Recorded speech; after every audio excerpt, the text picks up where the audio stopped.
भाभी ये झुमके कितने सुंदर हैं, इसको मैं रख लूं। वैसे भी शादी में आपको ढेर सारे झुमके मिले होंगे। भाभी, शादी के पहले के आपके सारे कपड़े कहाँ गए? इतने प्यारे प्यारे सूट थे आपके पास, जीन्स थे, टॉप थे।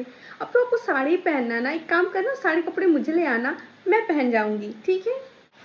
भाभी इतने सारे स्किन केयर प्रोडक्ट, भाभी ये ना मैं रख लेती हूँ, मेरे पास ना नहीं है, आप ना दोबारा मंगा लेना, ठीक है?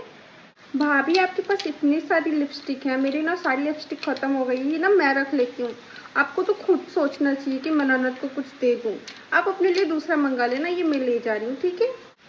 भाभी नया बेडशीट मंगाया क्या? बहुत प्यारा, ये ना मैं रख लेती हूँ, ये वाला ना बहुत प्यारा है, इसको मैं रख लेती हूँ, ठीक है भाभी? वाह भाभी कितना सुंदर पर्स है ये, इसको ना मैं रख लेती हूँ। आपके पास तो वैसे ही बहुत सारे हैं, ठीक है? भाभी बोलती रहती कि मेरे पास कुछ नहीं है, कुछ नहीं है। आज मैंने सारा कमरा देखा होगा, इतना सारा सामान रखी हूँ, अपने से तो कुछ देती ही नहीं है। हम्म, खैर मुझे पूछता ही कौन है ना, शादी में कुछ मिला ना अभी कुछ मिला, और भैया तो अलग भाभी के पीछे पगलाए रहते हैं। कोई